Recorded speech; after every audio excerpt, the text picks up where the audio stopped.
और सबसे पहले बात ब्लैकमेलिंग वाले गैंग की, जो कहीं भी और किसी को भी अपने शिकंजे में कसने को तैयार हैं। प्रदेश का कोई भी शहर क्यों ना हो, वहां ऐसे गैंग सक्रिय हैं। देखिए जयपुर से भीलवाड़ा तक ब्लैकमेलिंग गैंग की दहशत की रिपोर्ट।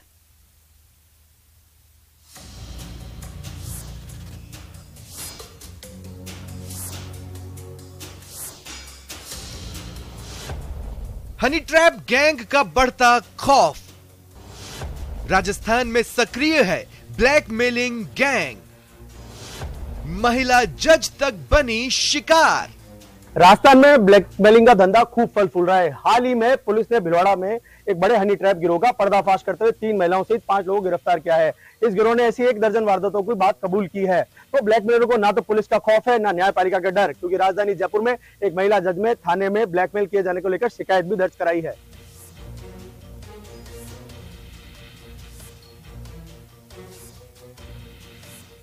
भीलवाड़ा की यह घटना न सिर्फ चौंकाने वाली है, बल्कि डराने वाली भी। जब पुलिस के कब्जे में आए गैंग के सदस्यों ने माना कि उनका गैंग आम लोगों को हनी ट्रैप के मामले में फंसाकर उगाही करने के धंधे में लिप्त है, और ऐसा वो काफी वक्त से कर रहे हैं। ये पूरा मामला हनी ट्रैप का लग रहा है। ऐसे मामले पूर्व में भी शहर में होते रहे हैं। ये लोग ऐसे व्यक्ति जो धनाढ्य होते हैं या व्यवसायी होते हैं या प्रॉपर्टी डीलर होते हैं या जो सरकारी नौकर होते हैं, उनको अपने जाल में फंसाकर उनसे अनलीगल तरीके से पैसों की डिमांड करते हैं और उनको अपने जाल में फंसाकर अपना कार्य सिद्ध करते हैं। इसमें कुछ विधि व्यवसायी लोगों का भी नाम आ रहा है, जिसका अनुसंधान किया जा रहा है और शीघ्र ही इसका पूर्ण रूप से खुलासा किया जाएगा। 4 मार्च को सरकारी स्कूल के अध्यापक ने एफआईआर दर्ज करवाई थी, जिसमें उसने कुछ लोगों पर ब्लैकमेल करने की शिकायत दी थी, जिसके मुताबिक उसे प्लॉट दिखाने के बहाने एक महिला ने घर पर बुलाया। वहां उसे नशीला पेय पिलाकर अश्लील फोटो और वीडियो तैयार की गई। इसके बाद दबाव बनाकर 1,10,000 रुपए की वसूली की गई। शिक्षक ने बताया कि उसे धमकी दी गई कि पुलिस को बताया तो रेप का केस दर्ज करा दिया जाएगा, जिससे उसकी नौकरी चली जाएगी। तफ्तीश में यह घटना सही पाई गई और पुलिस ने इस घटना में लिप्त 3 महिलाओं समेत 5 लोगों को गिरफ्तार किया है, जिनमें से एक पति पत्नी है। इन लोगों ने 1 दर्जन से अधिक हनी ट्रैप में लोगों को फंसाकर उन्हें ब्लैकमेल कर रुपए वसूलने की वारदातें स्वीकार की है। यह गैंग भीलवाड़ा शहर और आसपास के क्षेत्र में प्रॉपर्टी डीलर, डॉक्टर और अन्य सरकारी कर्मचारियों को निशाना बनाता है। प्लॉट खरीदने, नौकरी लगवाने जैसी बातें कहकर उन्हें अपने जाल में फंसाता है। उन्हें घर बुलाता है, फिर पानी में नशीला पदार्थ पिलाकर बेहोश करता है और फिर आपत्तिजनक फोटो और वीडियो बना लेता है। फिर मुकदमा दर्ज करवाने की धमकी देकर शिकार से पैसे की वसूली करते हैं। यह तो सामान्य आदमी से वसूली की बात हुई, लेकिन ब्लैकमेलर्स ने जज तक को नहीं छोड़ा। राजधानी जयपुर में एक महिला जज को धमकी भरा पत्र भेजकर ब्लैकमेलिंग के जरिए 20 लाख रुपए की रकम वसूलने का मामला सामने आया है। धमकियों से परेशान महिला जज ने थाने में एफआईआर दर्ज करवाई है। महिला न्यायिक अफसर ने रिपोर्ट में बताया कि 7 फरवरी को उनको एक पार्सल मिला था, जिसमें मिठाई का डिब्बा और 2 लिफाफे थे। पार्सल में 3 फोटो रखे थे। इनमें से एक महिला जज की एडिटेड फोटो थी, जिसे आपत्तिजनक बनाया गया था। इसके अलावा पार्सल में एक कागज का प्रिंट भी था, जिसमें महिला जज से 20 लाख रुपए की डिमांड की गई थी। शिकायत के मुताबिक करीब 20 दिन बाद एक और धमकी भरा पार्सल महिला जज को मिला, जिसमें बताया गया कि आरोपी उनकी पूरी रैकी कर रहा है और हर एक्टिविटी पर नजर रखी जा रही है। इसके बाद महिला जज ने पुलिस थाने में केस दर्ज करवाया, जिसकी पुलिस ने पड़ताल शुरू कर दी है। ये तो ब्लैकमेलिंग से जुड़ी दो घटनाएं हैं, लेकिन कभी शांत प्रदेश के तौर पर अपनी पहचान रखने वाला राजस्थान इन दिनों अपराधियों की शरणार्थी बनता जा रहा है। तभी तो गैंगवॉर की घटनाओं के साथ ही ब्लैकमेलिंग की घटनाएं भी प्रदेश में बढ़ी है। तो साइबर क्राइम के केस को लेकर भी राजस्थान के कई जिले पूरे देश में कुख्यात होते जा रहे हैं। तो वहीं अलवर में जिला परिषद का चुनाव लड़ चुके एक नेता की हत्या मामले में 2 आरोपियों को 3 दिन के अंदर गिरफ्तार कर पुलिस ने एक बार फिर संकेत दे दिए हैं कि प्रदेश में अपराधियों की अब खैर नहीं है।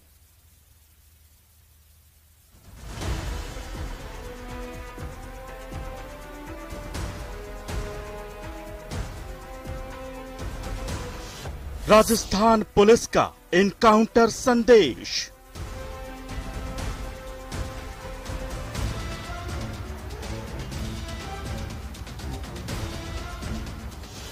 मारी थी सिर में गोली, जवाब में मिली गोली।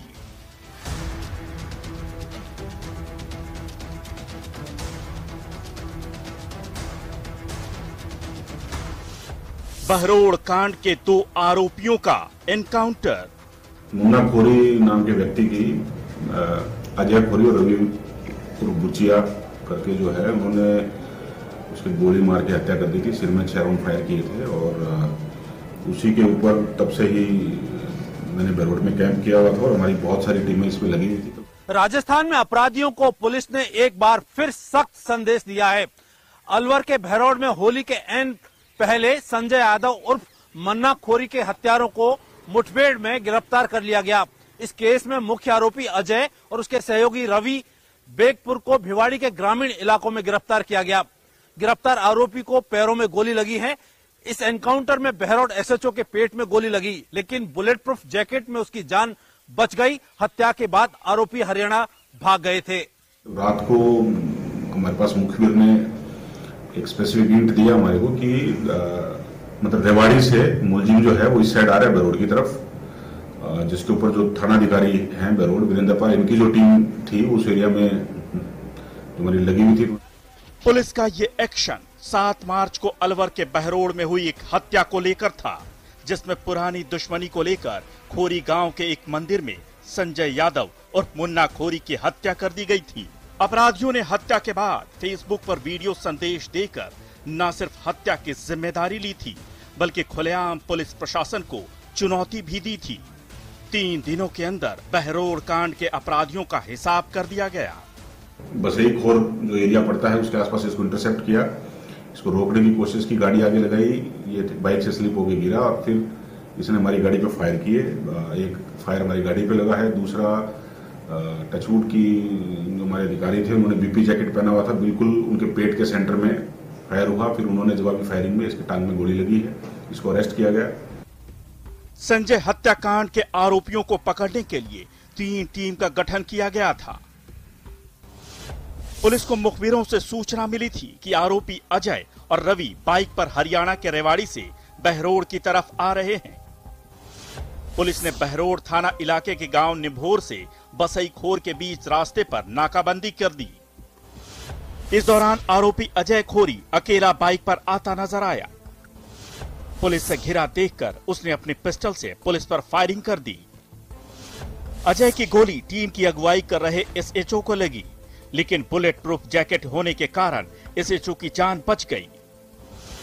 जवाबी फायरिंग में पुलिस की गोली से अजय खोरी घायल हो गया और पुलिस ने उसे पकड़ लिया। वहीं अजय की सूचना पर दूसरे अपराधी रवि को पुलिस की दूसरी टीम ने पकड़ा। इसने फिर बताया कि जो इसके साथ जो दूसरा साथी था, ठीक, रविंदर उर्फ रवि बुचिया, वो इसने उसको पीछे उतारा है, जिसके ऊपर हमने दोबारा नाकाबंदी करा के उस साइड जो अंडर एएसपी हमारे सीओ भिवाड़ी आईपीएस सुजीत शंकर, उनकी टीम उस एरिया में थी, उनको लग के और फूलबाग थाना क्षेत्र के अंदर एक एरिया पड़ता है रामपुर पहाड़ी, वहां पे उसको इंटरसेप्ट किया गया और फिर उसको भी अरेस्ट किया गया। उसके पास भी एक अवैध हथियार मिला है। आपको बता दें कि होली के एक दिन पहले हनुमान मंदिर पर मेला कार्यक्रम के दौरान संजय यादव और मुन्ना खोरी की हत्या हो गई थी। इसी दौरान वहां कैंपर गाड़ी में सवार होकर पहुंचे बदमाशों ने उसके सिर में 6 गोलियां मार दी और फरार हो गए। संजय की हत्या का आरोप अजय यादव और रवि बेगपुर पर लगा। बाद में आरोपियों ने फेसबुक लाइव कर न सिर्फ हत्या की जिम्मेदारी ली, बल्कि इसके लिए मृतक को जिम्मेदार ठहराया। मेरा भाई तो यार, भाई यार, ये किसी टाइम हमारा भाई था, पर इसने क्या राजनीति खेली इसलिए मारा गया। ठीक है भाई, और ये मैं इसको भाई मानता था यार। इस गलती का मारा गया, खुद गलती कर रहा। आरोपों के मुताबिक 5 साल पहले साल 2017 में मृतक और बदमाश अजय यादव के बीच झगड़ा हुआ था। झगड़े में संजय ने अजय खोहरी की बेरहमी से पिटाई की थी। इसके बाद आरोपियों ने साजिश के तहत राजीनामा कराकर मामले को खत्म करवाया और फिर उसकी हत्या की साजिश रची। ये तो है बहरोड़ हत्या मामले में पुलिस के सख्त एक्शन की कहानी। अपराधियों के खिलाफ राजस्थान पुलिस काफी वक्त से सख्त कदम उठा रही है। अब आपको बताते हैं पिछले 5 महीने में पुलिस के 5 बड़े एक्शन के बारे में।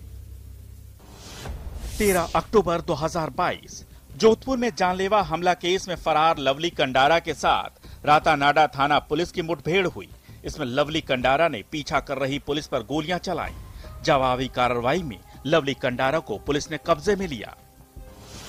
20 नवंबर 2022 डेरा प्रेमी प्रदीप कुमार की हत्या के मामले में वांटेड चल रहे बदमाश राज हुड्डा से जयपुर में पुलिस की मुठभेड़ हुई। पंजाब पुलिस के साथ जयपुर पुलिस ने कॉम्बिंग ऑपरेशन कर राज हुड्डा पर शिकंजा कसा। तब पुलिस की तरफ से हुई जवाबी फायरिंग में शूटर राज हुड्डा के पैर में गोली लगी, वो जख्मी हो गया। 4 दिसंबर 2022 सीकर जिले में लॉरेंस विश्नोई और रोहित गोदारा गैंग के शूटर्स ने गैंगस्टर राजू ठेहट की 3 दहाड़े अंधाधुंध फायरिंग कर हत्या कर दी थी। झुंझुनू के पौंख गांव के पहाड़ियों में छिपे 2 बदमाशों को पुलिस ने मुठभेड़ के बाद गिरफ्तार किया। 30 जनवरी 2023 राजस्थान, यूपी व मध्य प्रदेश में पुलिस के लिए सिरदर्द बने 1 लाख रुपए के इनामी डकैत केशव गुर्जर को धौलपुर के बाड़ी में पुलिस ने गिरफ्तार किया। 31 जनवरी 2023 जयपुर में जी क्लब पर फायरिंग करने वाले लॉरेंस और रोहित गोदारा गैंग के 3 शूटर्स के साथ पुलिस की मुठभेड़ हुई। बदमाशों ने टॉयलेट के बहाने गाड़ी से उतरकर भागने का प्रयास किया।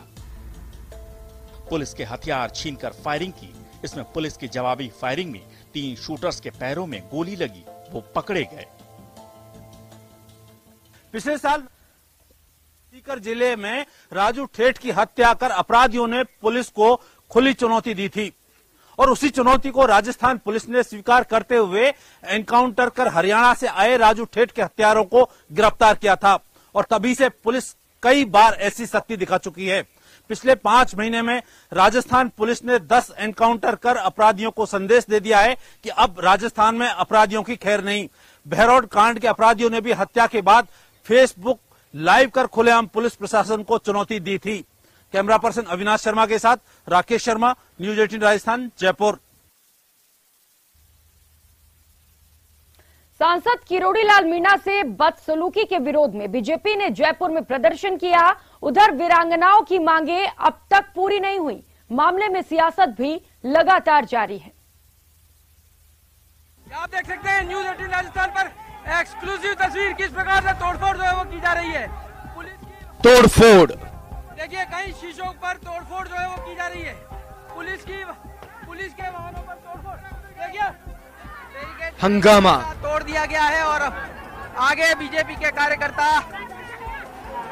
इस भीड़ में बीजेपी के जो वहां पर बड़ी धक्का मुक्की कार्यकर्ता जो है वो चढ़ चुके हैं। पुलिस के जो आला अधिकारी हैं वो रोकने की कोशिश जो है वो इन्हें कर रहे हैं, लेकिन एक बैरिकेड पे संभवतः एक बैरिकेड को जो है वो फिर से पार कर दिया है। बीजेपी के कई कार्यकर्ताओं ने बेहोशी, आपको दिखाना चाहेंगे किस प्रकार से। देखिए मदन दिलावर जो है वो नीचे लेट चुके हैं, उनकी तबीयत जो है वो खराब हुई है। ये कोशिश की जा रही है कि इन्हें जो है वो लेकर जाया जाए, लेकिन यहाँ पर वो हटने के लिए तैयार नहीं है। मदन दिलावर की तबीयत जो है वो यहाँ पर खराब हुई। आप देख सकते हैं किस प्रकार से वो जमीन पर लेटे हुए हैं। यहाँ पर ये तस्वीरें हैं राजधानी जयपुर में बीजेपी के प्रदर्शन की, जहां शनिवार को बीजेपी ने किरोड़ी लाल मीणा से बदसलूकी के विरोध में जमकर हल्ला बोला। सहकार भवन का घेराव करने निकले बीजेपी कार्यकर्ताओं ने बैरिकेड फांदे। इस भीड़ में बीजेपी के जो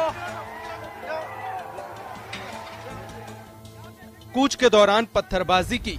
इस दौरान कार्यकर्ता बेहोश हुए तो नेताओं की तबीयत बिगड़ी। आखिर में पुलिस ने बीजेपी कार्यकर्ताओं को हिरासत में लिया।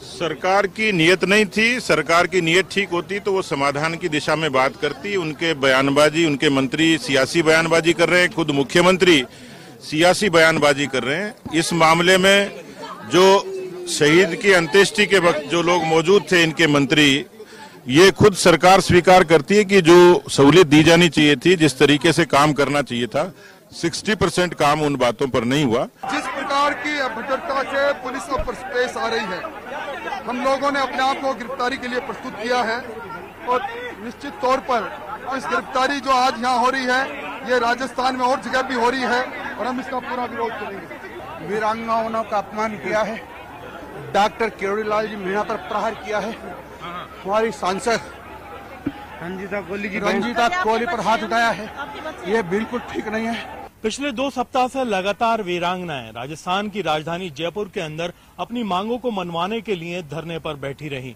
धूप, बारिश और ठंड का दौर जारी रहा, लेकिन वो अपनी मांगों को पूरा करवाने के लिए आवाज को बुलंद करती रही। इस दौरान राज्यसभा सांसद डॉक्टर किरोड़ी लाल मीणा भी उनके साथ धरने पर बैठे रहे।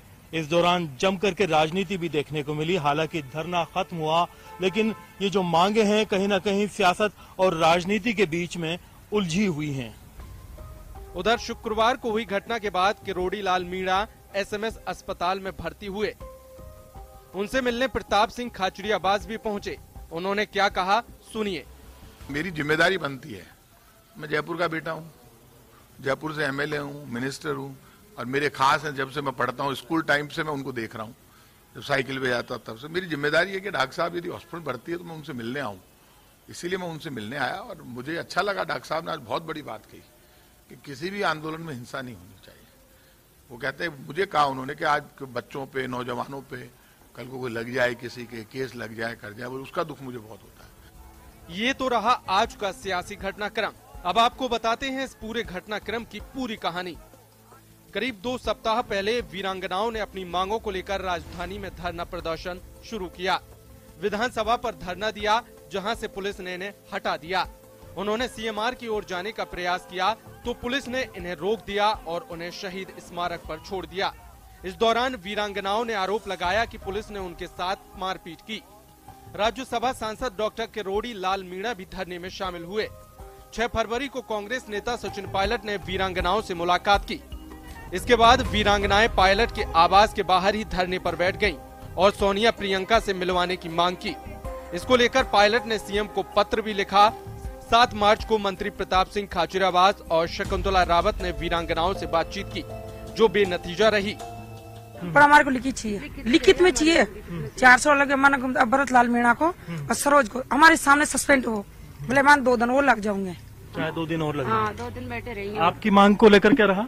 मिल गई? सब कुछ हुए गए और हमने लिखित में चाहिए। बस मांगे सारी मान ली गई, लेकिन वो लिखित में प्रूफ हो कि ये मानी जाएंगी। हाँ, मानी जाएगी। मामले ने तूल पकड़ा तो सीएम अशोक गहलोत का बयान सामने आया। सीएम ने 7 और 9 मार्च को ट्वीट कर कहा, शहीदों के बच्चों का हक मारकर किसी अन्य रिश्तेदार को नौकरी देना कैसे उचित ठहराया जा सकता है? जब शहीद के बच्चे बालिग होंगे तो उन बच्चों का क्या होगा? उनका हक मारना उचित है क्या? सीएम ने ट्वीट में आगे लिखा कि शहीद परिवारों के लिए ऐसा पैकेज संभवतः अन्य किसी राज्य में नहीं है। उन्होंने कहा, भाजपा नेताओं ने रक्षा मंत्री राजनाथ सिंह को गलत जानकारी दी है। मैंने रक्षा मंत्री और कांग्रेस अध्यक्ष मल्लिकार्जुन खड़गे के साथ तथ्य साझा किए हैं। ये मामला केवल प्रदेश तक ही सीमित नहीं रहा। मामले में रक्षा मंत्री राजनाथ सिंह ने सीएम गहलोत पर फोन से बातचीत की। 8 मार्च को बीजेपी नेताओं ने राज्यपाल को ज्ञापन सौंपा, जिसके बाद राज्यपाल ने सीएम को पत्र लिखा। 9 मार्च को वीरांगनाओं ने सीएम हाउस की ओर कूच किया, लेकिन पुलिस ने उन्हें रास्ते में ही रोक लिया। तो देर रात पायलट के घर के बाहर चल रहे धरने को पुलिस ने हटा दिया, जिसके बाद किरोड़ी लाल मीणा महिंद्रा सेज थाने पर पहुंचे। वहां से शाहपुरा में मंजू जाट से मिलने के लिए जयपुर से रवाना हुए। सामोद थाने के बाहर उनको हिरासत में ले लिया गया। इसके बाद उनकी तबीयत बिगड़ी और फिर उन्हें एसएमएस अस्पताल लाया गया, जहां समर्थकों ने जमकर हंगामा किया। 75 साल के बुजुर्ग के साथ इन लोगों ने अत्याचार किया है। शिखर रोड पर ले जाकर मारना चाहते हैं ये लोग। जिस तरह से पुलिस ने डॉक्टर साहब के साथ दुर्व्यवहार किया वो निंदनीय है। एक मेंबर ऑफ पार्लियामेंट कहीं भी जा सकता है, उनको रोका गया है और वहां के बाद गोविंदगढ़ हॉस्पिटल में इनको भर्ती कराया, वहां से यहाँ रेफर किया है। तो पुलिस ने सरेआम बीच में कई बार हॉस्पिटल बीच में हमें परेशान किया, गाली गलौज करी है। इधर वीरांगनाओं के समर्थन में पायलट ने भी सवाल उठाए। देश में ऐसा मैसेज नहीं जाना चाहिए कि वीरांगनाओं की बात हम सुनने को भी तैयार नहीं है। बात सुनना, मानना न मानना तो बात की बात है, लेकिन बात को सुनने में किसी को अपनी कोई ईगो सामने नहीं लानी चाहिए, किसी को भी, कोई भी व्यक्ति हो। इसके बाद शनिवार यानी 11 मार्च को बीजेपी सड़क पर उतर आई और उग्र प्रदर्शन किया। इस पूरे घटनाक्रम को अगर देखा जाए तो वीरांगनाओं की मांग राजस्थान से लेकर के दिल्ली तक गूंज उठी। इस पूरे घटनाक्रम में उनकी मांगों को लेकर के अभी तक कोई समाधान नहीं निकाला जा सका है। हालांकि चुनावी साल है और शहीदों की मांगों को लेकर के जमकर के सियासत की जा रही है, लेकिन अभी देखना ये होगा कि सरकार और शहीदों के परिवार के बीच चल रहा ये घटनाक्रम आखिरकार कब खत्म होता है। कैमरा पर्सन अविनाश के साथ में अरबाज अहमद, न्यूज़ 18 के लिए जयपुर से। खबर में दम है में फिलहाल इतना ही। मुझे दीजिए इजाजत। नमस्कार।